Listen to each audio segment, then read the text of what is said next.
It's Wednesday, and you know what that means. We're back live on the big mountain. Hey, welcome back to the mountain. I am JY, and this is my good friend Steve. I know we already have several viewers ready for us to rock and roll. I see new to this, and Brett, they are both FSU fans, and we've got JEH and Squeezed Money. They seem to be here every week. We really appreciate that. And they are both Beavs and Cougs, Pac-2, Pac-12 fans, and I know Brett and new to this are FSU fans. We don't have really any. Oh, and Big Mama's on. Welcome back here, Big Mama. Glad to have you back again. Haven't seen you in a while. And we don't have a whole lot of FSU. I do want to just bring up a couple things here to start. But so I'll talk a little bit about more about Clemson, because that actually just happened yesterday. But it's I kind of roll them all into one, because what happens to one is probably going to happen to the other in terms of this whole grant of rights stuff that's going on. So I'll start with that real quick. Then we're going to get into just a summary of our picks that we've already made, our early lines, some of the game over-unders, and we've actually picked some games as well. And I have a new game to pick here tonight, Steve, so we're going to add one to that list. We'll start with that. Then we're going to get into the Big Ten and Mountain West coach rankings. We both have ranked the coaches in each of these. And, of course, we've got some news coming out of Utah State regarding their coach. I have some information about that. Right when you were working on your coaching rankings. Right when I was working on it. And we also have, I want to talk about the 2024 TNT Mountain West agreement, media rights agreement that they just put out on Monday the 1st. And so, we've got all kinds of stuff that we want to talk about. But like I said, I want to talk first about FSU, Clemson, and the ACC. So there was a hearing in Mecklenburg yesterday, and that was Clemson's hearing on their request to dismiss and stay the case in Mecklenburg. Remember, that case is actually second. The first filing there in those lawsuits was in South Carolina. We'll get to that case the end of next week on the 12th. But lo and behold, our friend Judge Bledsoe, who we covered quite a bit with the FSU information, he did not allow the court did not allow, which pretty much means the judge, but the court did not allow any live streaming of it. They actually didn't even allow anyone having their computer or phones out that they could be Xting, tweeting, or live whatevering, none of that. So the people that were there to listen, they could come in, they could hear what was going on, they could take notes, but they could not live stream or live text or any of that kind of stuff. And I have not really seen a great summary yet come out of that. But again, that was for the stay and dismissal that Clemson was putting forth in North Carolina.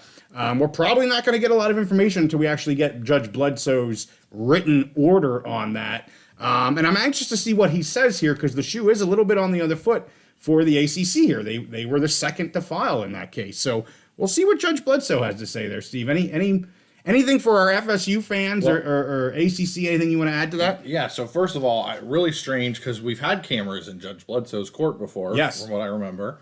And in the couple of the reporters, the way they tweeted this out was that a court administrator, so who knows, maybe they have a new clerk that's going rogue or doing something. I'm really interested to see, because, that's a huge loss of transparency. Yeah. And one of the great things is having this transparency in both of the courts. I think it's been great for just fans and people, educating both in the state of Florida and in the state of North Carolina, right? Seeing how the judges approach these cases, and being able to hear live the arguments that the lawyers make.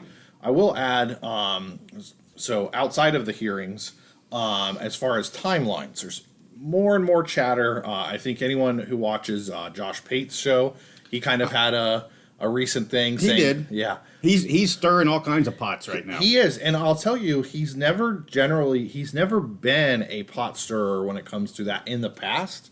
But he kind of made a special note to saying that he's hearing more and more chatter. And he is very connected down in that part of the country in, Georgia, Florida, South Carolina, Alabama area.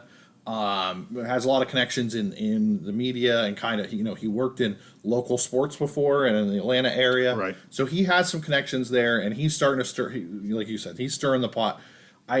For any of our War Chant members here, Regal Knoll has been every month. It's get ready. It's coming. It's coming. So I don't put a lot of stock in him. But when you hear people like Josh Pate, start to say he's hearing rumblings that something is going to happen soon.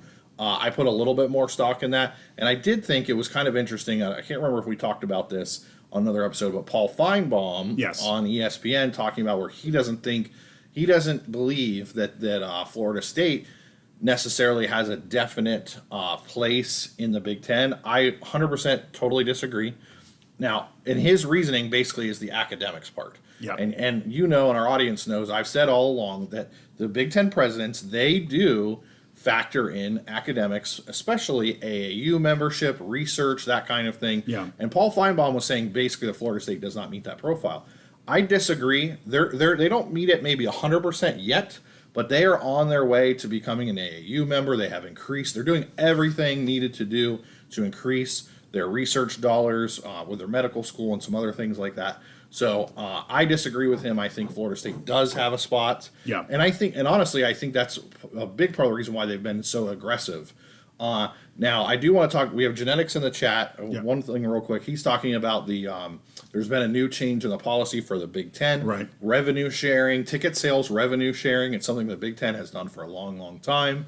And now the Big Ten does share TV money equally. Everybody gets the same cut, whether it's Northwestern or Ohio State.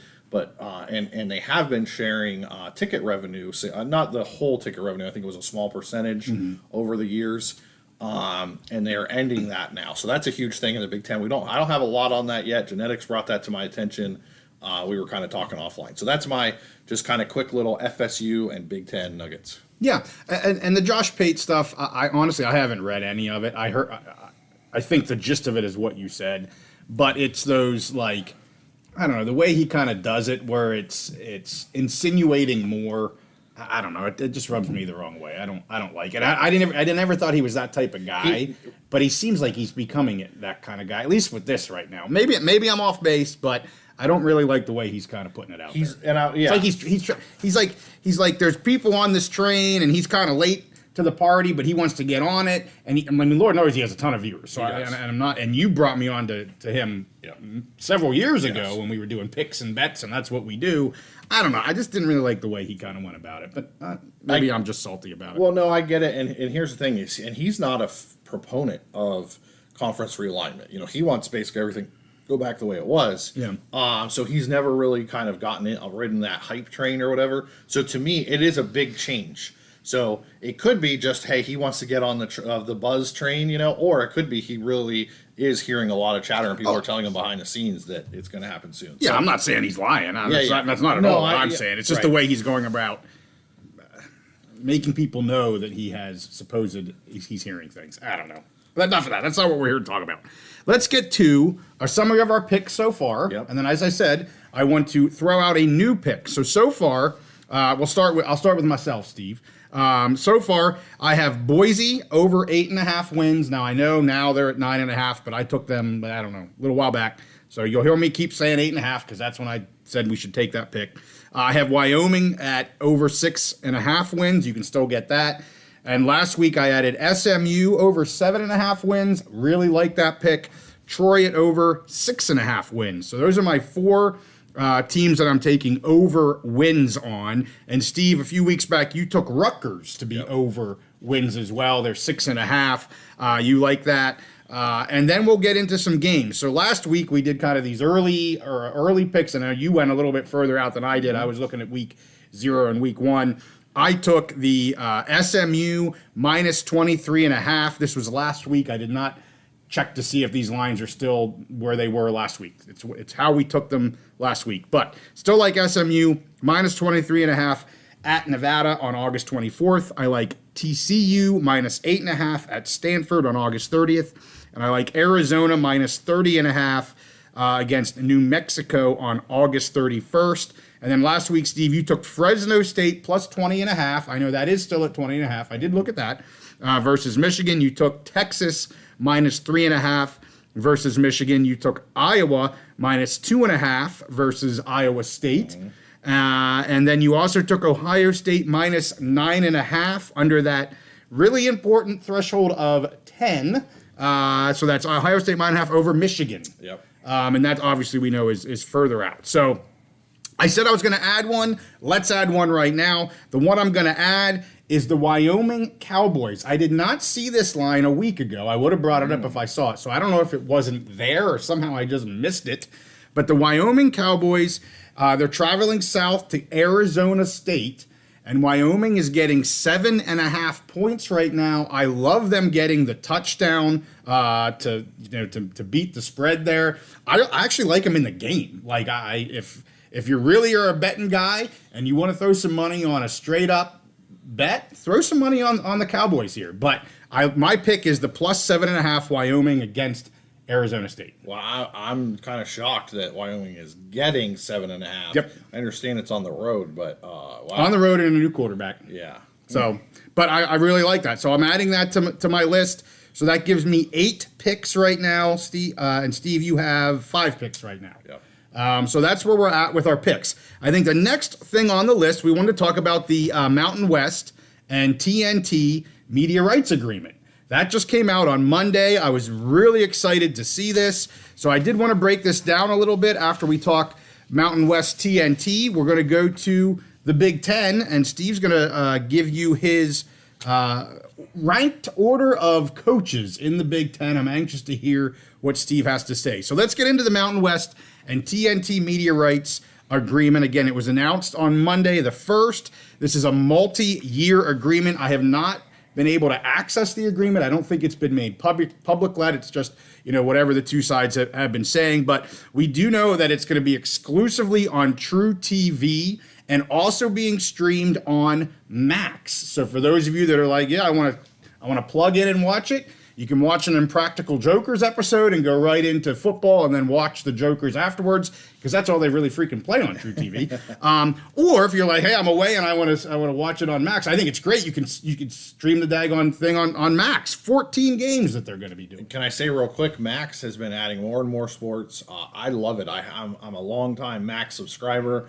They've had a lot of college basketball, NBA, all kinds of sports. I think. Did they even have some hockey, I think? I think they had some hockey. I'm not sure if they've had from hockey. TNT. I think, you might be right. Yeah, I think they had some hockey on there. And so, now is a huge time that the new House of the Dragon show is out. And so I've seen them start to advertise this on there. Is that right? That could be huge. Wow. Okay. For the Mountain West. So this is their 3rd national TV partner. They already are on CBS Sports and Fox Sports. This is going to be number 3. These are the games that we've seen here. These 14 games are games that had not been picked up by CBS and Fox. The flagship games, if you will be on the CBS and Fox Sportsnet. These are kind of the leftovers. I hate to call them that, but that is what they are, at least for this year. There's 7 non-conference games and there's 7 conference games. So 7 and 7, 5 of them San Jose State Spartans, 4 of them, your favorite, New Mexico Lobos. And then there's 3 Fresno State games on here, Steve. I know you're a Fresno Bulldog fan, and you're going to get 3 games from either, if True TV if you're at home, or you can watch them on your phone with Max. Which I think is huge. I have expectations of Fresno doing really good and, competing for a Mountain West title, maybe even that playoff spot. So, and Genetics asked about where these games come from. So I think from what you said, these would have normally been on the Mountain West. These would have been on the Mountain West Network. So there are still some games that are not picked up yet, right? And they will be on the Mountain West Network. That's really just a streaming network. That's not, that's not the Big Ten Network or the ACC network. That's not you can't get that. It's just streaming. Right. But yes, that's where these games would have been. Now they're picked up, and I think it's fantastic. There are no games from either Boise State, UNLV, or Hawaii, but Hawaii does have kind of their special regional, it's called Spectrum Sports that they have. They've had that for years, kind of just specific to the Hawaii games. I don't get it. I don't know how you can get it. I think you have to be in Hawaii or maybe the West Coast to get it. I don't know. But anyway, a couple of highlights. They do have several double headers on here, which is fantastic to me. So September 7th, they've got the Idaho versus Wyoming game and the Georgia Southern versus Nevada game. On September 21st, they have CSU versus UTEP and Fresno versus New Mexico. You know me, Steve. I like these G5 versus G5 games to try and help set the table of where these are. We don't expect CSU or UTEP to be at the very top of either of their conferences. But, I think in terms of these two teams and where I think they're going to end up in the conferences, I think that's a solid game. I'm glad that it's going to be on television. Yes. And then October 12th, you have San Jose State versus CSU, and also Air Force versus New Mexico. So some decent doubleheaders if you're a Mountain West fan. I know all the P5 fans aren't going to be interested in watching these games, but as a Mountain West guy, I like seeing doubleheaders on the slate. I think, to me, the game that jumps out the most to me is, and I think I have the logo correctly, that's San Jose State and Fresno State. Yep. Which I think you're maybe a little down on Fresno or on San Jose State this year. Yeah. But still, I think that's a big conference game, and it could play into the standings at the end of the season. So I'm glad. I'm not even the Mountain West guy, but I enjoy watching these, especially in the evening. Yeah. So that's 5 p.m. Pacific, so that'll be 8 o'clock at night on the East Coast. So that'll be a great night game. I could see myself switching over to True TV and checking that out. And the one right beside it there, the Wyoming-New Mexico game. Yes, we do expect Wyoming to be near the top of the Mountain West. We expect New Mexico to be near the bottom. But I'm going to tell you, that game always sucks for the Wyoming Cowboys. It is always a close game, no matter whether it's in Wyoming or in New Mexico. That's actually been a really good game, regardless of how well the teams have been playing and all that kind of stuff. They play each other really close. So again, TNT continues just to acquire sports. You kind of mentioned that recently. They just picked up even more Big East basketball that they're going to be doing. Really kind of increased that deal. And they've, as we've talked about before, they've sub-licensed 2 CFP games from ESPN. Yep. You're seeing them in the early rounds, but they're as you said with A.G. Moody, they're dipping their toe in the water. I think they're really kind of starting to build something here. And again, it's great to see the Mountain West getting some media value for these games. Otherwise, they would have been on the Mountain West Network. And it also makes me wonder, now you have a third partner involved here. And as we go up through the next few years, so they get to 25-26, which is when their current media agreements are up, we'll see what happens. The more bidders, the better. Yes. And if they can create a positive experience with TNT, let's see what happens here. Maybe we've got 3, or maybe there's a 4th that's willing to bid on some Mountain West games. So again, win-win-win. I feel like we've done a lot of really positive stuff for the Mountain West here over the off season, just in terms of they're trugging along, they're adding to it. And their new motto is ascend together. And I just feel like that's what they're doing. So what do you say about that, Steve? Well, Genetics, Raider had asked about where the Boise State games, so I'm sure those are all going to be CBS Sports and FS1. Correct. Maybe a game on Fox if they move one over. Yeah, well, and they'll have one, I think, on the CW, depending on, obviously. And the other thing I didn't say, some of the Mountain West games will be on the CW because of that agreement with Oregon State. I don't bring that up with the Mountain West because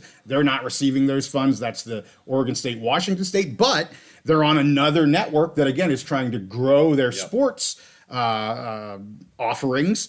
So they're on 4. They're only getting media value from 3, but they're going to be on 4. And, again, maybe add another bidder with the CW moving forward for the Mountain West. But Boise's, all their games are CBS, Fox.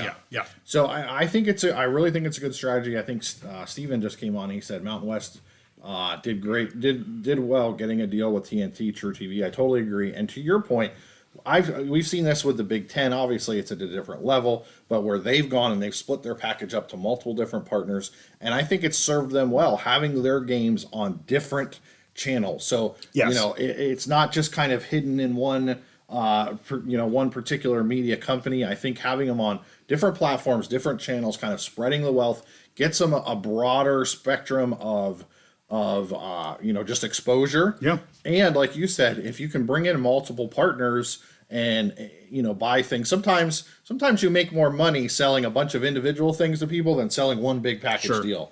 The Big Ten has been able to do that, and I'm interested to see how the Mountain West does this going forward. Well, and I think Squeeze Money has a good comment. It'll be cool to just have the option to watch some of these games on familiar channels. Mm-hmm. And before you would have CBS and Fox. Maybe they were running a game simultaneously, maybe. It just, again, depending on the schedule. Now, when you have TNT, you may have 3 Mountain West games that are on at the same time. You're just later in the evening. and you're like, hey, I still want to watch some college football, and there's no Big Ten on tonight, or the game that it's on, I hate them or whatever. It's Jurgensen, a Nebraska fan, and Iowa's on, and the last thing he wants to do is watch Iowa. Yeah. So we'll pull him over and watch one of these Mountain West games. So, it's just expanding the offerings and expanding, to his point, familiar channels. True TV a couple years back, nobody knew what the hell that was. Yeah. I think everybody knows, most people know what the Impractical Jokers are, and that's the only reason anybody knows who True TV is now. But hey,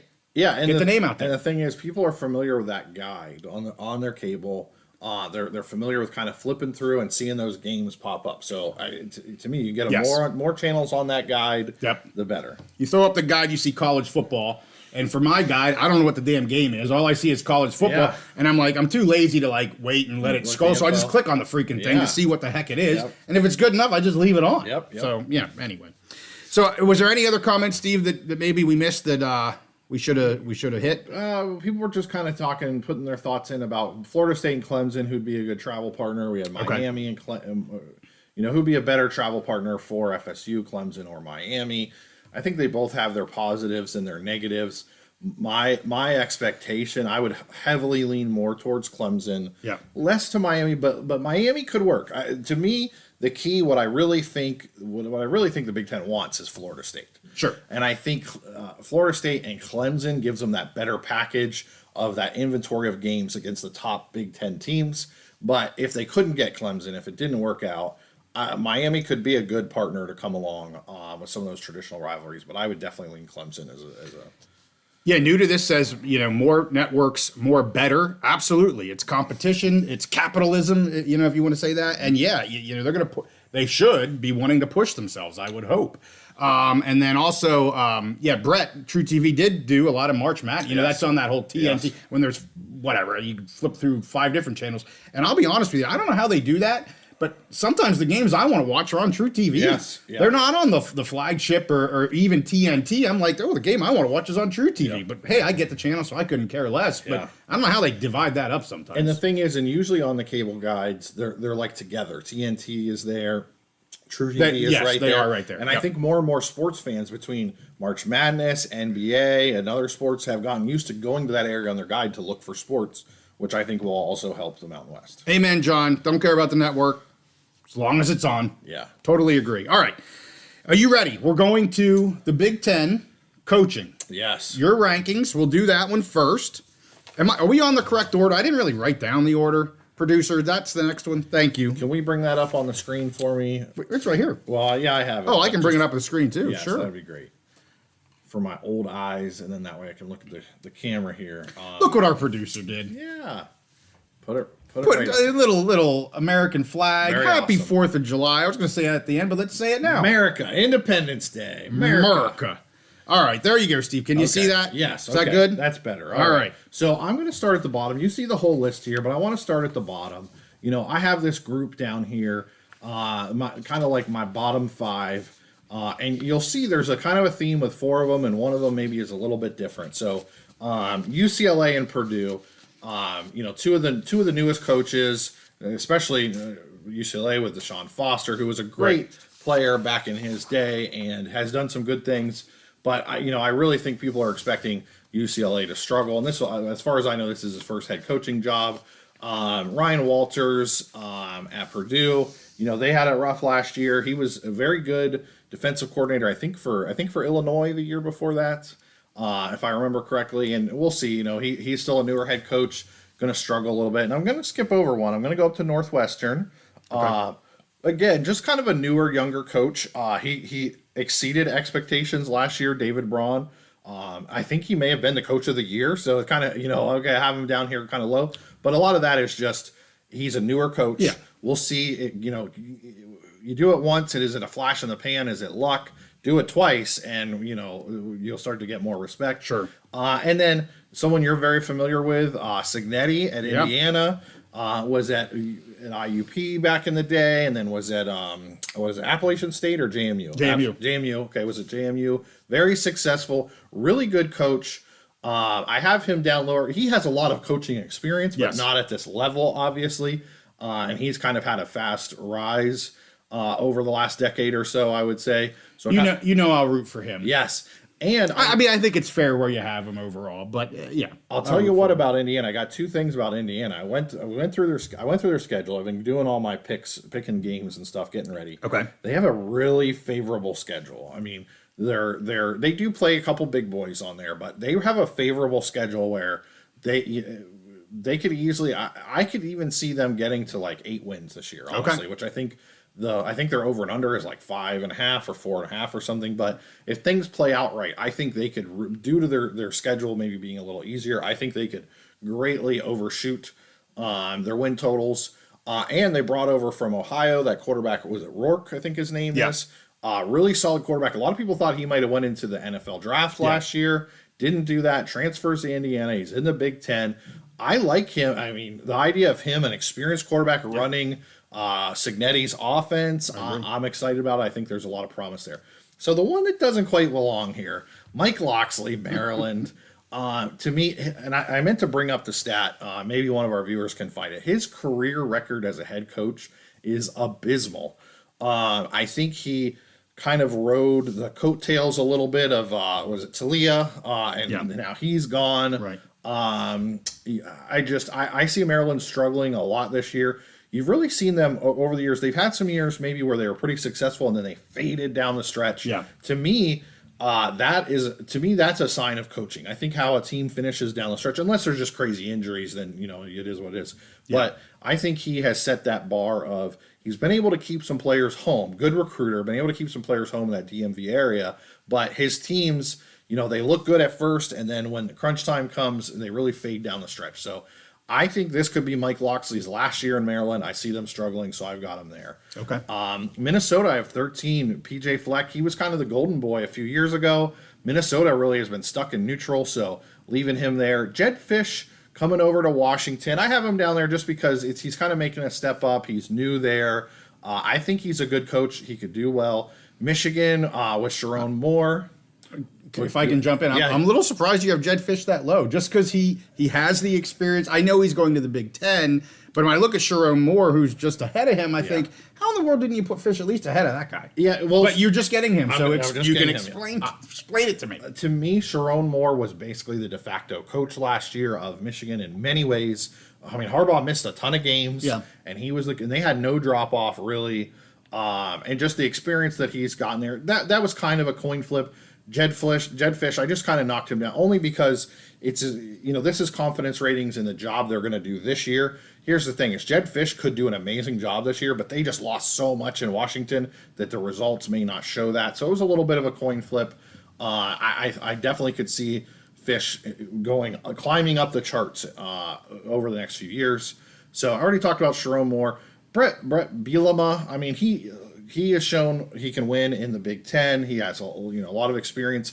I think maybe his first year at Illinois, he kind of overperformed. Last year, they came back to earth a little bit. But just a good, solid coach, kind of just right in the middle, I think, of the Big Ten. Jonathan Smith, and maybe you might be surprised I have him so high. I think he just did a fantastic job in Oregon State. I think this is the perfect spot for him. I think Michigan State may struggle a little bit. I think he was able to bring some of his players over, but I think he's just a fantastic coach. I agree. I don't think you have. I'm not surprised that he's there at all. All right. No. Well, I wouldn't have been surprised if you had him two notches higher. Some of our Beaver fans, they're going to hate him. They might be a little. They want him on number 19. Yes, exactly. Luke Fickell, again, just a lot of experience. Was great at Cincinnati. I believe in him and Wisconsin that long term he was the right hire and that he will do well, but I'm not sure if they're ready to kind of take that next step this year. Right. Greg Schiano, I mean, again, he's the only one that's ever won at Rutgers in the last 100 years, basically, since their early days. He came back and he's basically he's recruiting well, he's coaching well. I expect them to do pretty solidly this year. Last year, my first comment on Rutgers was they were going to stink, and they overperformed a lot. Yeah. Schiano's coaching chops, whether you like him or don't like him, you can't really question his coaching chops. He's just a good coach. Same thing with Matt Rule. I think Matt Rule, he has the experience. He has the proven results. He's back in college. Nebraska maybe didn't do as good as they would have liked last year. I think quarterback issues went into that a lot, but I think he has them on the right track. I think some people will question my next one, Lincoln Riley, down at number 5. Here's the thing. Lincoln Riley, he's known as the quarterback whisperer. He's had, Heisman Trophy quarterback winners, but what has he done with those? He's had all the talent in the world, and what has he done with it? So for me, my coaching confidence, I think he can bring in good talent, and I think he can develop it, but can he win with that talent? I could easily see them, with all the talent they have this year, I could see them losing 4 or 5 games again this year. So I have him a little bit lower on my confidence rating. Some people might have him number 1. I'll be honest. I wouldn't be okay if you had him a little lower than 5. Yeah, well, that's where I'm at because of what you just said. Yeah. Okay, yeah, you can bring in players. Yeah. But you got to put up sometimes, and maybe they will. Maybe they will. But I'll tell you what. There's some when you get to about, for me, when you get to Greg Schiano here, you could jumble these up pretty good, and I don't think anybody's going to be upset with them. But I'm not. I don't think you have him too low whatsoever. That's my opinion. Well, I'll say, there are a lot of lists that have him like maybe top 5 nationally. I know. A lot of it's because of his recruiting and what he's done with quarterbacks. I get it, but at a certain point, you got to have results, and he really hasn't shown that yet. They fell apart last year. Yeah, absolutely, and they had all the talent in the world. So they got a new defensive coordinator this year. We'll see how it goes. Iowa, Kirk Ferentz. Again, he had his son as offensive coordinator. That was a stupid, bad move. To me, the AD and the university should have had some controls in place where you can't hire your son, because you're just going to make an emotional decision as far as hiring and firing. They kept him on too long when it was obvious that he was not effective at all as an offensive coordinator. Put him in the fundraising staff or something, whatever. But they've hired a new offensive coordinator, and Kirk Ferentz, even with that awful track record of keeping your son on staff too long, his overall track record, fantastic. He's one of those guys, I think he does more with his talent than a lot of other coaches in the Big Ten across the country. To me, one of the best coaches in the Big Ten. So I've got him at 4. Do you have any comment on that? No, I think that's solid. Okay. So moving on, Penn State, James Franklin. He's done great at that program. Great CEO of the program. Took over after the sanctions, and it's brought the team up to where they're a perennial top 10 team. But kind of similar to Lincoln Riley. He's brought in the talent. They've done fairly well. Beat the teams they should beat. That's where I'll say he's done a little better than Lincoln Riley because he beats the teams they should beat. Yes. But he hasn't been able to. Back in 2016, they beat Ohio State a little bit ahead of schedule. There was a blocked kick and all that kind of stuff. But to me, you can't put him in the top 2 yet because he hasn't shown that he can take his team into the top 2 in the Big Ten except for the 1 year. Right. So I've got him at 3. I think that's fair. I don't know if what's our Joey, our Ohio State fan. He may be a little salty with this. I got Ryan Day at 2, but here's the thing. I've been monitoring Ohio State boards. I have some family members that are Ohio State fans, and Ryan Day is obviously a great coach. We've talked about play caller and everything, but he hasn't been able to get his team over the hump. People talk about him, born on third base and brags because he hit a triple or something like that. Right. He's got to do it. He's got to show he could beat Michigan, win a national title, and then he'll be maybe the top coach in the country. He's right there. And I have him behind Dan Lanning. I just think what Dan Lanning is doing at Oregon. Yeah. Now, Dan Lanning has some in-game flubs. He has a history of some in-game flubs, which it is what it is. But I think overall, just the way he's running that program, I have him as the top coach in the conference. We'll see. A lot could change this year, especially Dan Lanning, Ryan Day, and Kirk Ferentz. They have a lot of opportunity, and even Lincoln Riley. Have a lot of opportunity to kind of shuffle this. But I just have a lot of confidence in Dan Lanning. So that's where I'm going. Do you have any that top 2? Would you agree? It's 1A, 1B for me. I don't know if I would. I'm a Ryan Day guy. I've said that before. I appreciate all that he's done, with the one thing saying he must perform this year. There's nothing that makes me believe he's not going. Not him. The team will not perform this year.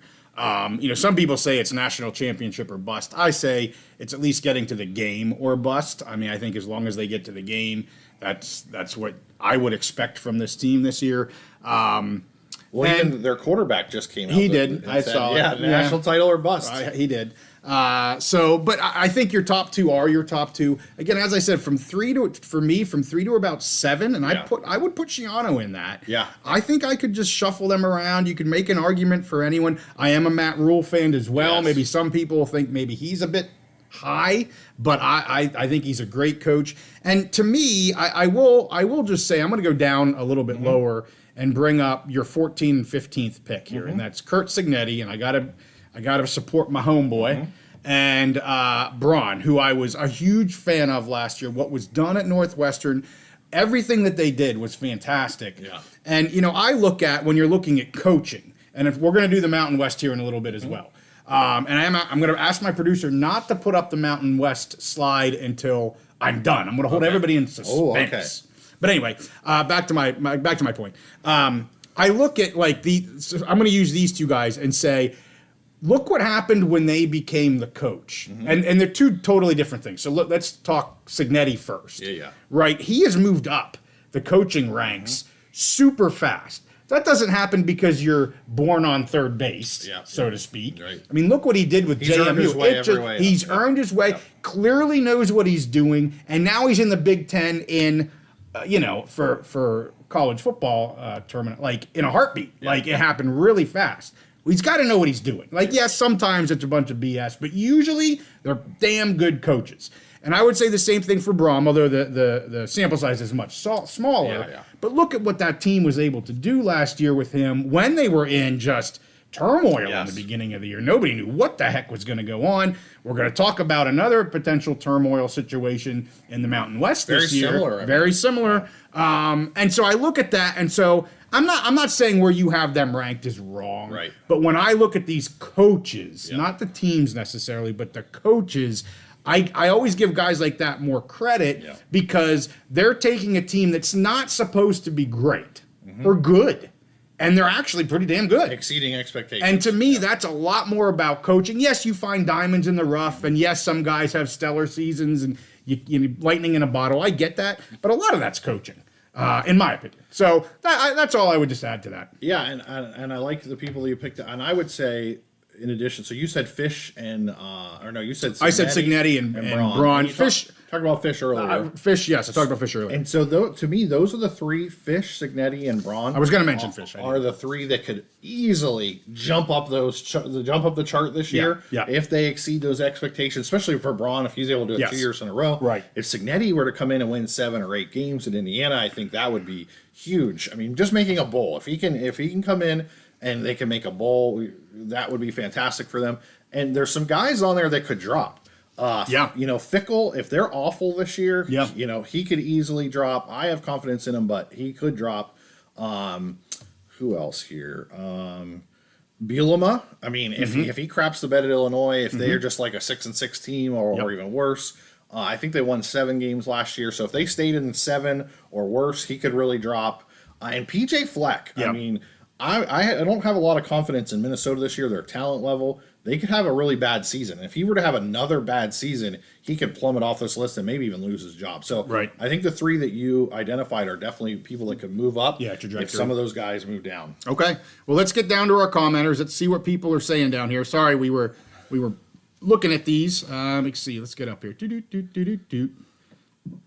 Oh, we got to go up. We have a lot of great commenters here. So Raider likes the Dan Lanning pick. That's right. Let's start there. Let's start there. See, Dan Lanning, muscle.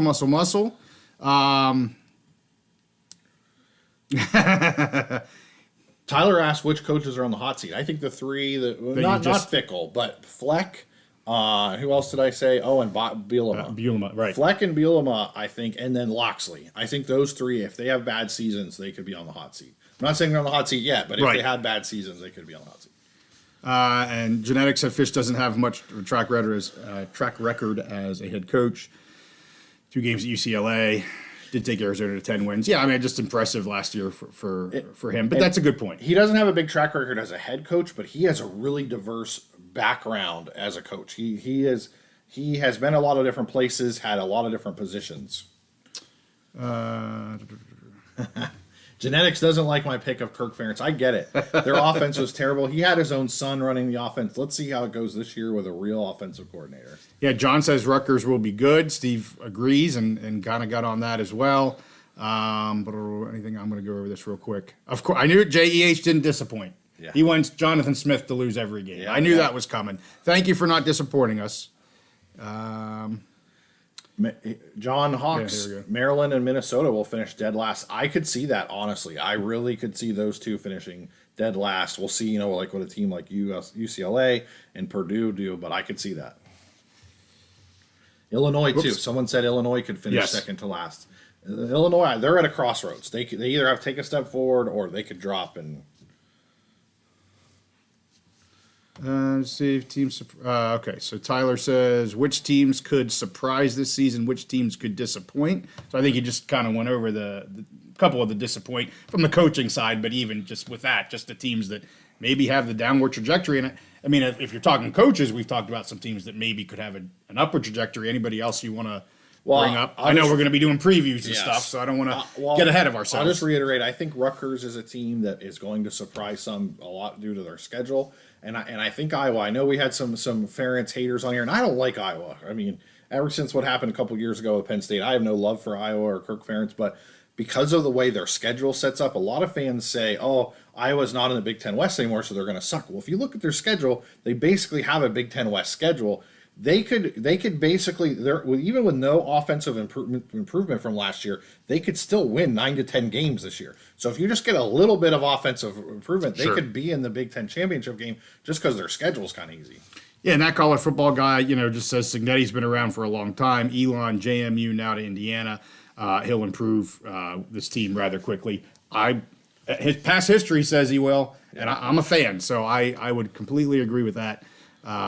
Bill, that college football guy. All right, so with that, you want to get into the Mountain West? Can we talk about one last thing quick? Yes. Ryan Day. Someone said he's got to win. Some people think he's got to win the Natty or he's going to get fired. Some people just say he's got to beat Michigan. Yeah. Well, I think this is the perfect year to beat Michigan. Harbaugh moving on. They lost a lot of players. I think they will beat Michigan pretty handily this year. And I mean they've got all the talent in the world. So I don't know if they have to win a Natty, but if they beat Michigan and do well in the playoffs, get to the final, or even if they lost a close semifinal game or something, I think that he would be okay to keep his job at that point. Yeah, and Steven mentions Curtis Rourke, going to was an Ohio Bobcat, which he would know very, very well because he's an Ohio Bobcat fan.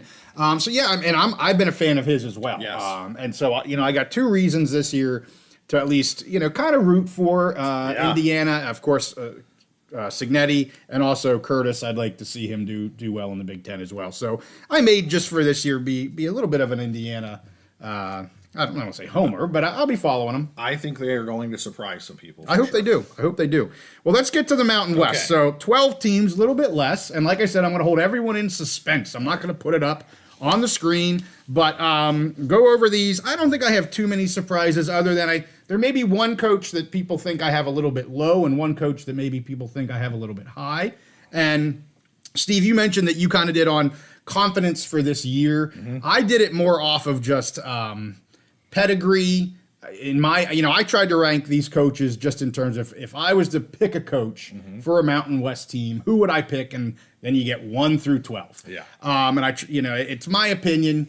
Love it, hate it, whatever. Of course, experience is huge for me, obviously, in that regard. So putting that as kind of my basis, I think people probably know who's going to be at the top and people probably know who's going to be at the bottom. At the very bottom, because of news that came out this week, is Utah State. Yeah. Because I have no idea who their coach is going to be. We're going to get to that in our final segment coming up.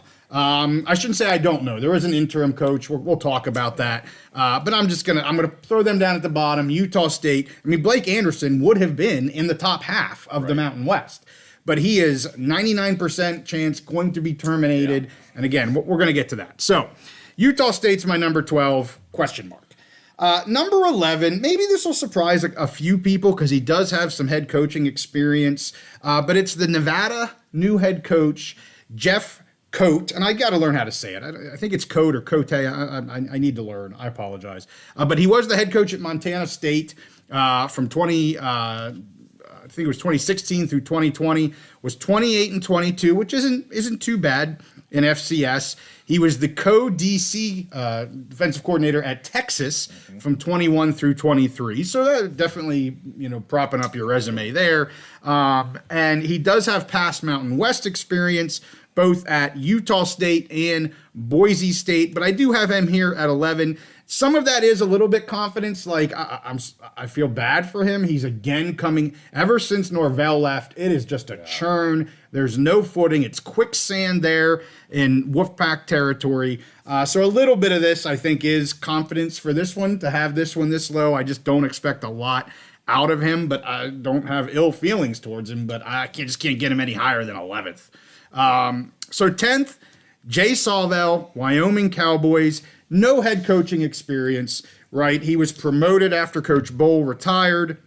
He has been the DC there in Wyoming since 2020, so he knows how the program's run. He is a Cowboy, as I said in one of our past episodes. I mean, he just looks like a Wyoming Cowboy head coach. He just has that look. Yep. But he doesn't have any experience, so of course I have to have him here towards the bottom. I think they're going to have a very solid season. I've said that over and over. You're going to hear me keep saying it. I think they're going to have a really solid season, but from a coaching standpoint, he has to be number 10. Number 9, Timmy Chang in Hawaii.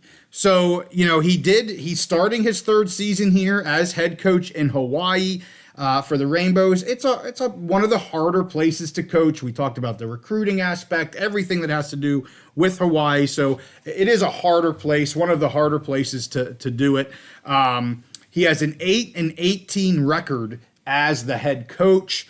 Not anything fantastic. He was with Nevada for 5 years prior to Hawaii with Norvell. And of course, when Norvell left, he actually left with Norvell, but then he got the head coaching gig just a few months or something after that in Hawaii. So he was one of those guys there that Norvell had in Nevada. But I have him here at number 9. So number 8, this might be a slight surprise, but Spencer Danielson for Boise State, number 8. I was surprised. Yes, and here's why. Well, first of all, he doesn't have much head coaching experience. Now you can go back and say, and you said this, I'm actually gonna compare him to Braun with Northwestern. Now, two very different teams, but when you're looking at the coaching and what they've done in the past, yes, when Spencer Danielson came in, it was the complete turning of the tide for Boise on the way to a Mountain West championship. So 100%, I get that. And he was the interim after Avalos was fired, was actually named head coach on December 3rd. And he's been with Boise since 2017. So he's a Boise guy. We've said that before. Boise likes to hire and keep Boise alma mater, people that have graduated, past staff. I mean, they're very much, bleed blue, and if you don't bleed blue, you're dead. We don't even know who you are. Yep. They bring back people. So he is one of their guys, and he has big expectations. And this, him at being 8 is not a knock on where I think Boise State is going to be, and it's really not a knock on him. I hope he's a great coach. I know there's some talk out there. They're not sure. There was just a quote I read this past week from another, I believe it was an assistant coach in the Mountain West that just was like, I'm not sure he's the guy to be the head coach of the Boise State Broncos. They're just not sure. And we'll have to wait and see. Let's see if he does it 2 years in a row. We'll have to see how well he does, and we're going to have to see how well he does with recruiting and transfers. And, they did great this past year, but, it takes a lot of years to continue to keep that base in Boise. We'll see what happens. I really wish him well. I'm slightly hesitant as well. Well, you remember we talked about this, that quote that he had about NIL, and it was taken slightly out of context, but even he admitted he could have said it a little bit better. And that's part of the thing that goes into being a head coach. Absolutely. You're almost like a politician. You have to speak with a silver tongue. Yep. Because you're the ambassador for your program. That's what everybody sees it, the media, the players, everything, recruits, parents. And so Tyler Nelson says, he asks which Mountain West coach is on the hot seat. I'll be honest with you. My answer to that 2 days ago would have been Blake Anderson. Yeah.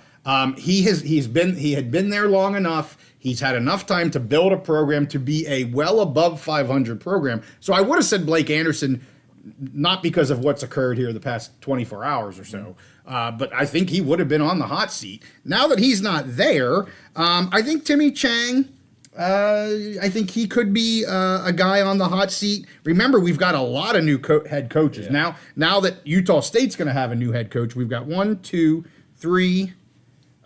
I'll include Spencer because he hasn't had a full season. So I'm going to include Spencer Danielson. 4, 5, 6, 7. We have 7. 7 of 12 new head coaches. There's a guy that I'm thinking of that you haven't gotten to yet. Okay. Where I could see, I'm interested to see what you say about him. Because I could see if they didn't meet expectations this year, where he could be on the hot seat. Okay. Well, we'll answer that question when we get done. I just wanted to say it would have been Anderson. That would have been an easy one for me. It's not as easy right now. So we had Spencer Danielson at 8. 7. This is the top of the bottom half. Yeah. And people might think this is low because I've seen some articles. There's a lot of people are loving on this guy. They think he's going to be great and yup. And I'm like, we're going to have to wait and see. And that's Sean Lewis with San Diego State. I have his number 7. I've seen him as high in some of these other places as a like 4, 3, 4, 5 area. I have him at 7. The next 6, I couldn't put him above the next 6 because of what they've actually done. And I know, yes, he was the head coach at Kent State from 18 to 22. They were 24 and 31, which is below 500, but that's a very difficult place to coach and maintain winning seasons. They did win a MAC title or a MAC East Division title in 2021. He was the offensive coordinator, I think, as everybody knows, in Colorado last year, and he has done wonders with quarterbacks. I mean, he does really well teaching, instructing, coaching quarterbacks. I don't know if that means he's going to be a great Mountain West head coach. I just don't know. And that's not a knock on Kent State or the MAC or anything like that. There's a ton of buzz around this guy and a lot of energy. And they did have a good recruiting class this year. So he clearly, I'm thinking he can talk a pretty damn good game. But he's got to put it on the field. I'm not saying he has to do it in year 1. But I just don't quite understand all the buzz on him right now. So they have all the resources to win in the Mountain West. They have everything you'd ask for. So he's got a great opportunity here, at least, to prove himself. And I will say the next guy, number 6, I did struggle between Lewis and number 6, which is Jay Norvell for me, CSU. He just hasn't quite lived up to what he is supposed to be doing for the Rams. And I'm guessing this is the guy you were going to say might be on the hot seat. Absolutely. And I totally get it. He went, and it's a big year for him, 100%. Yes. I don't know if he's on the hot seat or not, but this is a big year for him. He's got a great quarterback. We've talked about that. He went 33 and 26 at Nevada, and he had a great quarterback, Carson Strong there. I love Strong. Very strong quarterback, pun intended, I guess.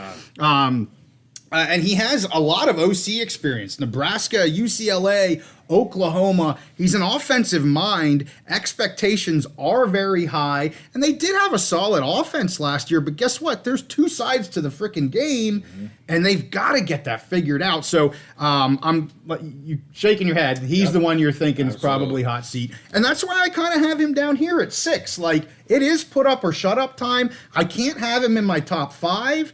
Because he just hasn't gotten there yet. Yep. The expectations bringing him in, doing what he did, they did, everybody did to Nevada and how that all transpired. Yep. I think they thought they were going to have a Mountain West championship by now, I would assume. Right. And he's struggling to be a 500 team. So we'll see what happens. I have him at 6. It feels like to me he's just him and that program are just on that razor's edge where you could, I wouldn't be surprised if they had an awesome season this year. They could break out. Right, and I wouldn't be totally surprised or shocked if they kind of crapped the bed this season, he was fired at the end of the year. Like, neither one would surprise me. I totally agree. Completely agree with you. And I had said, I had Utah State and CSU before this craziness happening, kind of head-to-head, and I saw Utah State taking that step. I didn't see CSU doing it, because I just don't have the trust in it. Yeah. I did think Utah State would. Well, now I'm not so sure anymore. I had to do a lot more research on what's going on over there, and we're going to get to that. So number 5, the top 5, and we've got some new people, 2 new people, and they're going to be the next 2 that I talk about. Number 5, San Jose State, Ken Niumatalolo. Hopefully that's close enough. Everybody knows Navy head coach for 15 years, going 109-83. He was a 3-time AAC Coach of the Year, a big option guy. Yeah. Is he going to be able to adjust? Is he going to let some others maybe run the offense that aren't such big option guys? Because this is a San Jose State team coming off of several consecutive very high-powered offensive, throw the ball down the field, big play, big play, big play. That's not really where Ken has come from. Doesn't mean he can't do it or doesn't know it, but that has not been his history. I still think he's absolutely a fantastic coach. I'm not sure he necessarily fits into San Jose State. We'll have to see, but I definitely think he's worthy of my number 5 here. Ken is a fantastic coach, great leader. He was fantastic at Navy. And it's funny, they ran him out of town unexpectedly, I think, at Navy. And I don't think they've beaten Army since that, they got rid of him. Yeah. Great coach, great leader. Yeah, he was tied 100% to that option offense. That was his thing. That was his bread and butter. Now, he has had some time. He went to, was it UCLA or USC last year? I can't remember. Was it UCLA. UCLA last year. Yeah. Had some time to just kind of reflect and kind of step away from the nuts and bolts of the offense and running a team. And from what I've read, because I follow him kind of closely, he is ready to turn the offensive coordinator he hired. He is ready to turn over the offense, let somebody run a good modern offense, and he's basically going to focus on just being that leadership of the team, running a program, running a leadership, being a leader, and letting someone run their offense. So I like where you have him. I'm a little surprised that you have him this high, but I like it. And we'll see where it goes with San Jose State. He's just proved too much. The two guys below him, Jay Norvell and Sean Lewis, just have too many more questions for me going into the season than what he has. So I had to put him at 5. Number 4, and people might think maybe this is a spot too low. So I'm going to say 3 and 4 were a little tough for me. And last season maybe is still too fresh in my brain. Yep. But at number 4, I am putting Bronco Mendenhall. 10 years head coach at BYU, 6 years head coach at Virginia, massive head coaching pedigree, an overall record of 135-81 with 2 Mountain West championships. That came, of course, back when BYU was with the Mountain West. He was DC at New Mexico, so he did have some ties. I don't know if anybody's still there from the 98-2002 seasons when he was last with them. But defensive coordinator in New Mexico, and prior to going to BYU. And we've talked about him. We talked about when that coaching change, or when he took the head coaching job. And you mentioned at the time about how hard the Virginia job is. He did a fantastic job there. And for what you can get in Virginia, it's even less in New Mexico right now. I hate to tell him. And some people are like, oh, it's New Mexico. Why would you have him at 4? It's not about the team. It's about the coach. I'm ranking the coaches. So I got Mendenhall at 4. Anything you want to say there? Yeah, I mean, Mendenhall is a very polarizing figure, I think, because there are some people, they look at what he did at BYU, and then maybe when he first got to Virginia, they're like, yeah, he's a great coach. And then there's some other people that are like, well, he petered out of Virginia, or he never brought them up to what it looked like he could. Well, it's Virginia. Like, it's gotten harder and harder to win at Virginia. I think, I think he's got the coaching chops. He's got that experience. It's not easy to win at New Mexico. However, I think if he can bring in the talent and get that roster, there's definitely some room there for improvement for New Mexico. They could make some noise, so I like it. I think it's a good, solid hire for that program. The biggest question to me is he going to be able to bring in some talent to do anything at New Mexico? And that's why I wanted to preface this by saying this isn't a confidence of the team this year. Yeah. Because Lord knows he wouldn't be number 4 if that was the case. Right. It's confidence in the coach as a coach. And so that's where that's at. So at this point, I will let our producer put it up. Okay. I won't hold anyone more, because I don't think 1 and 2 are going to be that surprising. I think 1 and 2 are fairly given. And of course, number 3 I haven't talked about yet. So Barry Odom, UNLV. I know people might think I have him a bit high. Like when you look at Odom versus Mendenhall, Niumatalolo, maybe Norvell. But I like Odom, and here's why. again, and it goes back to what I just said with you in the Big Ten and looking at, and maybe this is my bias, if I have one, looking at Cignetti and Braun and, doing more with less, so to speak. And UNLV did not, people were like, there were people saying they could surprise last year. In all fairness, there were definitely people that were saying, hey, this could be the surprise team in the Mountain West. Clearly they were. I had them to be around a 600 team. UNLV is not thought to have great football, for Pete's sake, and they're in the Mountain West Championship game. Had a great quarterback. Mayava, he made the right call when that happened. It happened for injury, and then it was kind of like, oh, we're not sure who the starter is. I mean, anybody could have been like, you're not changing the starter from Mayava. We all knew that, but he was a head coach at Missouri from 16 to 19, 500, 25. And then he actually started at Missouri back in 2006. So he was at Missouri for a very long time, worked his way up the ranks. He was the Mountain West Coach of the Year last year because of, again, what he had done there, 9-5 with UNLV. He did have a strong transfer class, a strong recruiting class this year. I like the way he coaches. I get if people want to say, Jay, why you've got Barry Odom too high, but hey, this is my ranking, number 3. Yeah, I mean, he did a fantastic job last year. To me, I think it's a little bit of a show-me year this year. Yeah. Especially how much of last year was Maeva and how much was the coaching job he did last year. I think we'll find out this year. I don't really have a problem. I may not have had him quite that high, but I don't have a problem with him there. And really, this is a show-me year. Not where he wouldn't be on the hot seat or anything. No.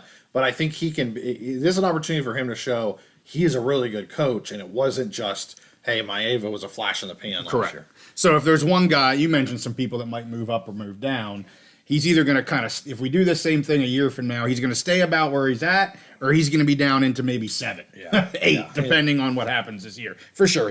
He's probably one that could, and him and maybe Spencer Danielson, right? If he can do what we think he can do, he can show he can be that head coach.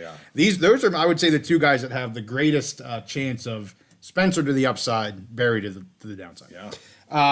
So my top 2, no surprise. Number 2, Jeff Tedford with Fresno State. Number 1, Troy Calhoun with Air Force. I'm not sure how anybody could not have Troy Calhoun as number 1, given what he's done there. But let's talk about Tedford first. Although I think Tedford you could have a decent argument to have Tedford number 1.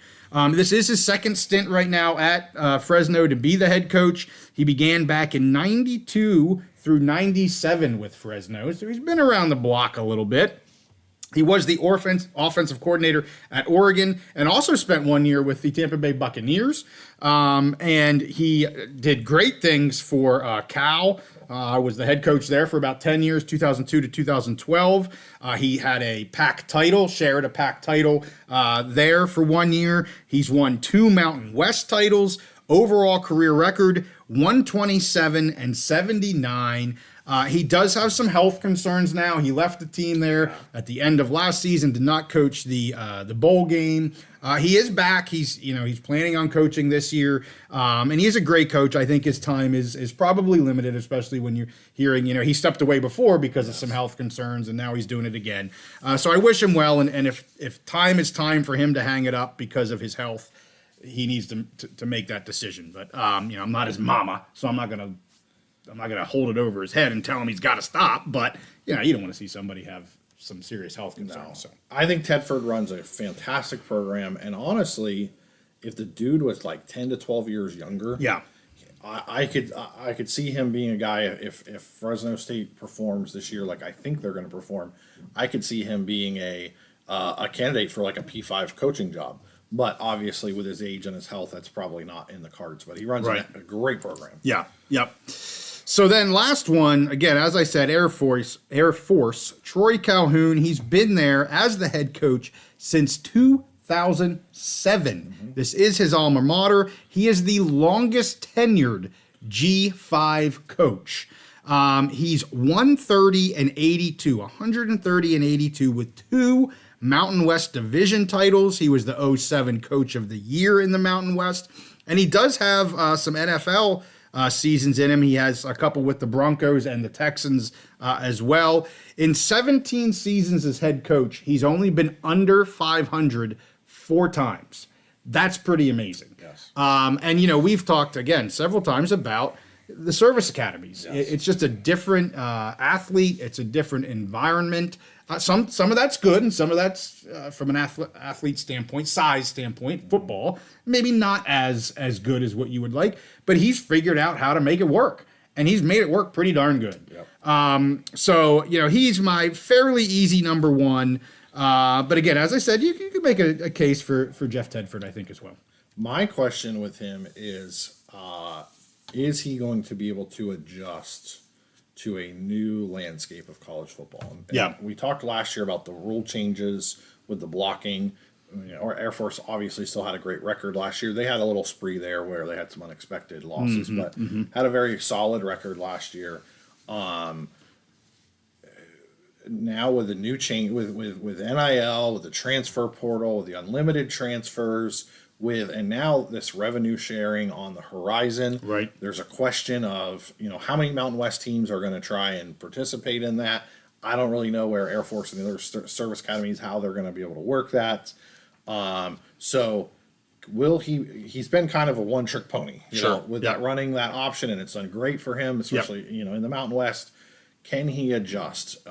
Can they do things a little bit differently if they have to? I think that'll be the question moving forward, but you did your rankings based on their pedigree, and obviously, what he's done the last, you said he got 2007, so what he's done in the last 14, 15, 16, 17 years there has been fantastic, and we'll give him a Lifetime Achievement Award there. For sure, absolutely. No doubt about it. So that's the Mountain West. We're going to get into Blake Anderson next. I'm sure the people listening are Mountain West, either Mountain West fans or they're just fans of the Big Mountain right now. And we have lined up, this is exciting, I kind of previewed this a little bit last week. We have lined up two now. I said one. Now we have two Mountain West athletic directors of athletics, that we're going to be doing interviews with. We're not going to be doing live episodes with them. We'll be doing recorded episodes, and then obviously we'll put it out. We're hoping to get one out. I'm not going to let the cat out of the bag. I'm going to leave the suspense in the air. But they're pretty big football schools, pretty big athletic Mountain West schools. So I'm excited to have both of them on. Hopefully it works out. I mean, people can obviously there's things that can happen.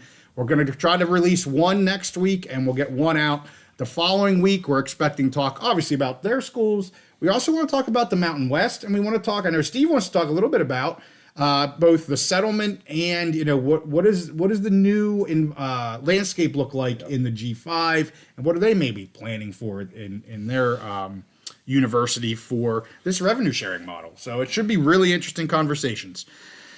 Last thing, and I thought this was going to be it. I thought we would be ending right now. But no. We've got some hot news, a hot take, and our buddy David Jurgensen sent us a message and was like, hey, where's the live, or not the live, but the breaking news episode on what the heck's going on? Let's do an emergency break-in episode. Absolutely. And I'm like, hey, we got a live episode coming tomorrow. We'll handle it then. So Blake Anderson, as most people, I mean, it was just the hot topic yesterday. Yeah. I mean, it was just blowing up X all over the freaking place.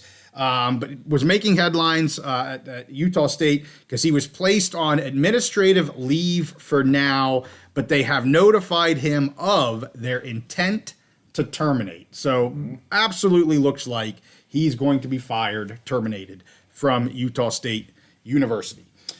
In Utah State's statement, they said that Anderson violated his employment agreement by non-compliance with university policies that implement Title IX, which require full and timely reporting of disclosures of sexual misconduct, including domestic violence, and prohibit employees from investigation disclosures themselves. Also, Associate Vice President and Deputy Director of External Affairs Jerry Bovee and the Utah State Football Director of Player Development and Community Affairs, Austin Albrecht, were also dismissed for very similar types of violations. The decisions, they say, came after thorough external review of the allegations, and Anderson now has 14 days to respond. Utah State has named the defensive coordinator, Nate Dreeling, as the team's interim head coach. If you remember, Steve, back in 2021, just a few years back, and I remember these headlines. It was before the Big Mountain was doing podcasts. Yeah. But Anderson made some off-color remarks and then had to apologize because he was caught on a recording device, tape or whatever it was, telling some players that there was never a more glamorous time to be a victim of sexual assault. I just got to say, there's never a glamorous time to be a victim of freaking assault. I mean, that's just an asinine comment. Yep. But anyway, Anderson did retain Tom Mars as a sports attorney to represent him. And in a statement that he put out late yesterday, Mars said that Utah State is going to be fighting an uphill battle if they try to fire Anderson with cause just to avoid paying him what he is owed as part of his employment agreement. Quote, stiffing a head coach by blaming him for what his supervisor was supposed to do is a novel approach, but that theory will never hold up in court, unquote. If I can just say two things to that, and I'm not trying to crap on Anderson, we don't know the facts at all, but to this attorney's comments, where he says about for cause, they laid out the cause. Like, you have to follow through with informing whomever about Title IX, and I'm sure that's why some of these other guys got canned too. They didn't do what they were supposed to do. And the other part that I found interesting, and I don't know if this is part of it or not, but it went on to say it prohibits employees from investigating these types of things themselves. Yeah. I don't know if that's just the normal wording you would use, or if there's maybe something to that where he was actually trying to investigate / smooth over, maybe. Again, I'm being a little salacious. I don't know. But you don't really know what went on here. And quite frankly, the facts of it, the detailed facts, are really not that important. I don't need to know the details of it. But for him to say, to do this with cause just to avoid them paying his employer, easy killer. I don't think that's exactly what's going on. And then of course he's like, well, it's not the coach's fault. It's the associate AD's fault or whoever, because he didn't do what he was supposed to do. Okay, there is an investigation. As I said, there was an investigation. I'm not saying I believe one side or the other, but this is pretty hefty stuff. In terms of the players, Steve, if Anderson doesn't return, which it looks like he's not, whenever he is officially terminated, again, he has 14 days to respond, but they do have 30 days. Because of a coaching change, a head coaching change, they would have 30 days to enter the transfer portal. But we're in July right now, so things are starting up right now. The college football season is beginning, so I don't know if they really have a ton of options. It can be done, but I don't know how many options they would actually have. I could see maybe one of those quarterbacks That's what I was trying to go too. somewhere because he brought in so many quarterbacks. Yep. So I have no idea on the case. The one statement, or the one thing that you read, I think a lot of times coaches are used to holding their players accountable when it comes to other things. Sure. So then they have a temptation to start asking, well, did you do this? Whatever, blah, blah, blah. They want to handle it. And obviously with these Title IX procedures, you can't do that with these type of offenses. Right. You got to let it go the proper. So we'll see what happens. I have no idea what's going to happen with the case, but I do know one thing. Okay. There is zero chance that Anderson is ever going to coach at Utah State again. 100%. No matter what. The lawyer speak right there, that's now all that is. He's not even saying like they shouldn't fire him or they keep his job. He's just talking about, is it for cause? Basically, do you have to pay him or not? Yes, that's what they're fighting. That's all now. it is. He's going to be gone. Don't fire him for cause. Yes. Let him, terminate him without and pay him what he's owed. Exactly. That's what. At least for now, that's the initial fight is pay him what he's owed and it's just crap. I hate seeing stuff like this. And I'm not trying to blame him or say he was wrong. I don't know the details. And I'll be honest, Steve, there's way more of this going on than the headlines hit. And that's the frustrating part. So Josh made a comment about Anderson. Josh is here just in time, he says. Yeah, just in time. He says Anderson's comments were taken a little bit out of context. And I think I do know what Anderson was trying to say with that other thing of don't do anything stupid, even put yourself in a bad position, because of the way with social media, everything. There's a spotlight on football players and everything.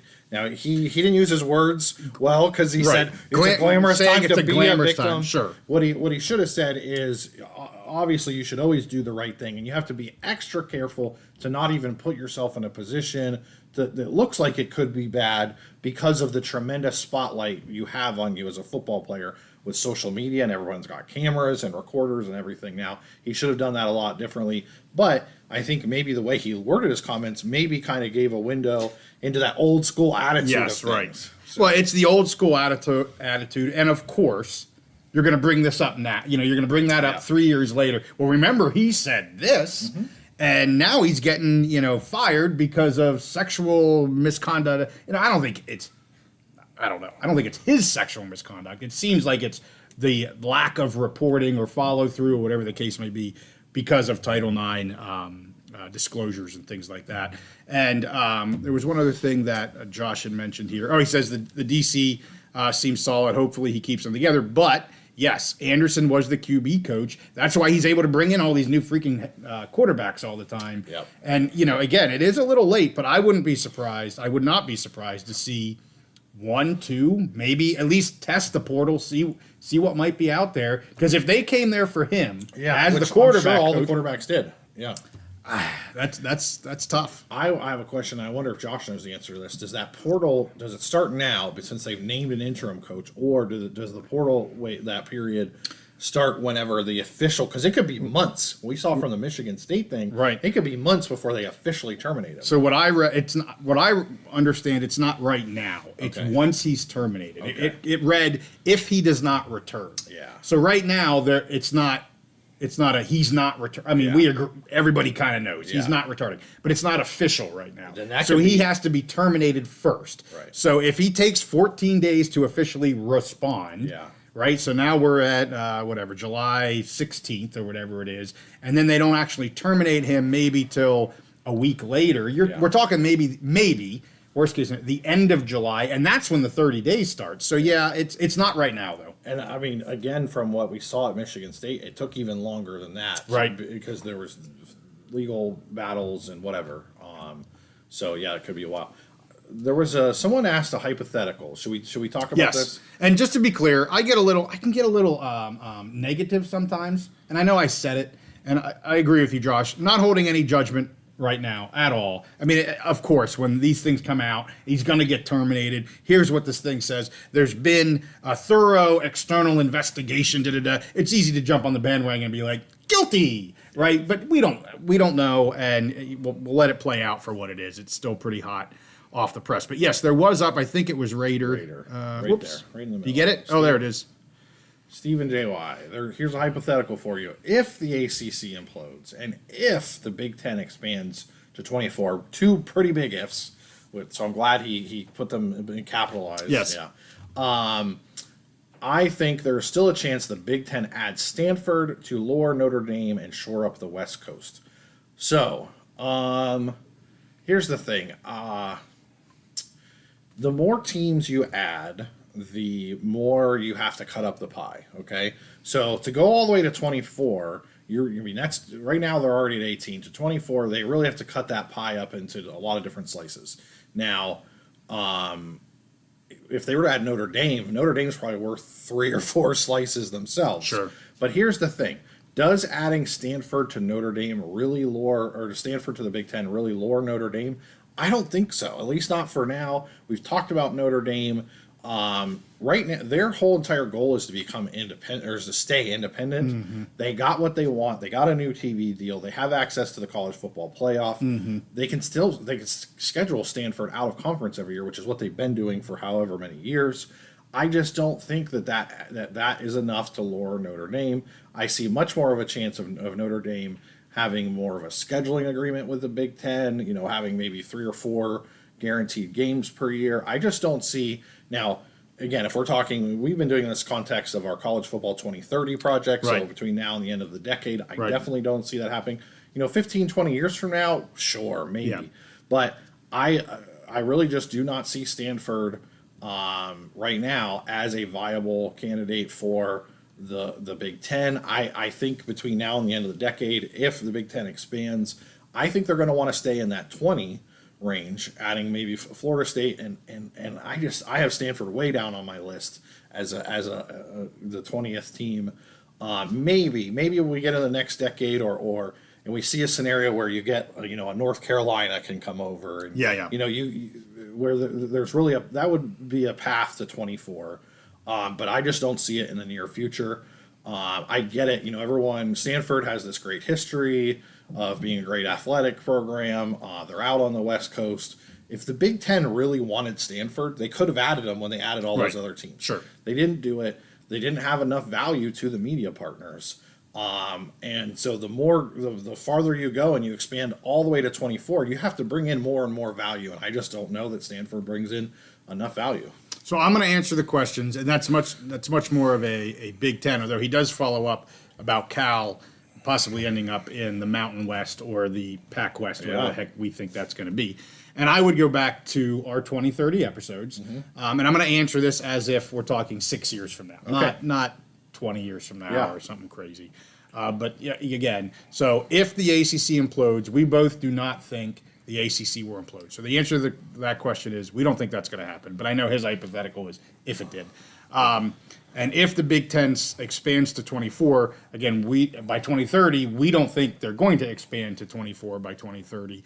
And you kind of gave then the answer to while we don't think either of those is likely, as we said on the 2030, he's saying if it is, is there a chance that they add Stanford to lure Notre Dame? And you answered that question well. You don't think there's a luring of Notre Dame by adding Stanford. No.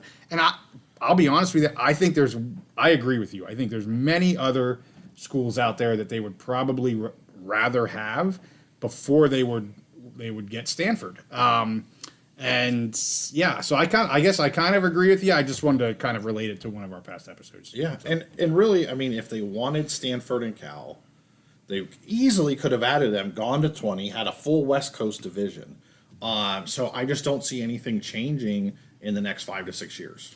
And do I think Cal will end up in the Mountain West? No. I don't think they. I just don't think they will. No, I don't think it's likely either. Again, I think so. Cal and Calford, they had a choice to stay with the Pac and maybe try and rebuild something out there, or tag along into the ACC. They've put their cards into the ACC, and I think the ACC has shown that they're going to do whatever it takes to survive. Yeah, adding a Southern Florida, probably South Florida, USF, adding another school, whatever they need to do to survive. And I think Cal and Stanford are just on board with them. I don't see the ACC totally imploding. Now, could they basically just devalue themselves until they're basically another G conference? Right. Yeah, I think that's basically what's going to happen. Yes, right. That separation of the powers versus the everybody else's type of thing. And then Tyler, I think we kind of answered this, but he said, do you think Fox will get on board with adding Stanford and Cal to the Big Ten? Overall, I think the answer for us is no. So yeah. Oh boy! Oh my goodness! I think we have to stop the episode. I can't even swallow anymore. I'm okay. I promise. Yeah, you were just choking. I think you were still choking on that idea of Cal to the Mountain West. I think. Yeah, I don't want to. Now, see, you got me going again. I apologize. So Josh says they have their academic noses too high in the air to slum with the likes of Boise State and Boise and Fresno. I think he's talking about Calford, and they basically said we're not going to be in a conference with these teams, and they named some of the Mountain West teams, and they just the thing is Cal and Stanford, they think more of themselves than the rest of college football does, and the media partners do. Yep. So they're going to cling, in my opinion, they're going to continue to cling to what they see as a power conference that they can get into, which is the ACC, and I think the ACC is going to do enough to stay alive.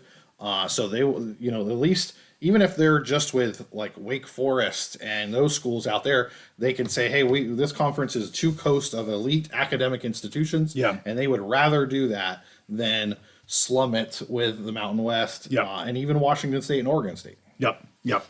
So we'll wrap this one up. We are going to be live again next week. We are thinking of doing, to give you all a little bit of a heads up, the kind of ranking home field advantages for, again, the Big Ten and the Mountain West. That'll be kind of our planned item. And, of course, we will be bringing up, like we did this week, the TNT Mountain West, That happened, so we had to talk about it. The Blake Anderson issue, that happened. We had to talk about it. Obviously, we'll add things to our agenda as they are hot and heavy and news comes out specific to the Big Ten and Mountain West, and absolutely FSU as well. And yeah, so I'm anxious for the home field advantage, and then I think we're going to get into we're going to get into quarterback ratings. Yes. We want to do our own top 25. That's not Big Ten Mountain West specific. College football top 25. We're going to do a Big Mountain top 25. And another fun one I'm looking forward to. We're going to rank the top 10 non-conference games. Yes. So Steve, of course, will do the top 10 Big Ten non-conference, and I'll do the Mountain West non-conference. So those are some things we have lined up for some of our live episodes in July. And then, Steve, my goodness, it's going to be time for some football. Yeah, and we're also talking about doing our own college football playoff predictions, building our own bracket. I missed that one. And something I'm really looking forward to, and I'm sure we'll do it in August as we get closer to the season. I'm thinking we'll do this before week 1, but we'll decide on this. I'm really looking forward to doing our Big Mountain Power Rankings again. Yes. Some of our viewers may not know what that is. We last year we decided to do a power ranking of all Big Ten and Mountain West teams. We threw in some other teams last year. We had Washington State and Oregon State in there. We may throw in a couple more teams this year. We'll see. And we do a power rankings, which is not the same as just like the AP poll or whatever. Right. It's who we think would beat who, basically. On a neutral field. And it's always really interesting to see where that overlap is between the Mountain West and the Big Ten. And the funny thing is, with a few exceptions, you're the Mountain West guy, I'm the Big Ten guy, but we usually kind of agree with that overlap teams. We do it totally independent. We usually come to the same thing roughly. I think the preseason might be a little rougher for us, but usually over the course of the season, we get pretty close. I know we have some viewers that really enjoyed those last year. Yes. We will have to determine. So, again, we'll do all the Big Ten schools, and we did include those that were coming to the Big Ten last year. So they're in the Big Ten now, so that's easy. We included all the Mountain West. We included Oregon State and Washington State. I think we should continue to include them as well because they're playing mostly Mountain West schedules. So we'll include them in this. We got to keep our Beavs and Cougs fans happy. And maybe we can talk about adding FSU. I think we should definitely or maybe Clemson too. I don't know. I think we should definitely add FSU, and we should consider adding Clemson. I'm interested in the comments. If you want us to add Florida State and Clemson to our Big Mountain Power Rankings, let us know in the comments if we should do that, or if you think it's no point in that. And yeah, so with that, I want to thank New to this. He reminded people in our chats to make sure you're hitting the like button. I don't ever do that with our things. If you like it, you'll like it, whatever. But make sure you hit the like button on this. We usually get quite a bit of likes on our live episodes, and we have a lot of our regulars are on, so we appreciate that. So with that, we'll wrap this guy up. We want to thank you guys all for watching. We want to wish you guys a happy 4th of July. Hopefully, Chris from Trailhead Club, he approves. So yeah, good to see all you guys again. We'll be back again next week. We love doing these, and I think that'll be it. And we'll keep doing picks. So again, Chris, if you're on here late, check out the beginning of this episode. We did summarize all of the picks that we have so far. No Big Mountain ice cold locks yet, though. We have not done any ice cold. No, wait, you did one, didn't you? I did one. You did one. I think the Rutgers. The Rutgers was an ice cold lock. I apologize. Ice cold lock. I didn't say that. Yeah. So we got to end with that. Make Chris happy. Big Mountain ice cold lock on Rutgers over wins. I have one last point to make. Okay. Happy Independence Day. We already said that to everybody. God bless America, the greatest country in the world. I served 22 years in the military. I've been all over the world, seen a lot of different places, and I can tell you, no matter what you think of the current state of things in the country, we live in the greatest country in the world. So God bless America. Hey, I agree. With that, we'll see you guys next time on the Big Mountain.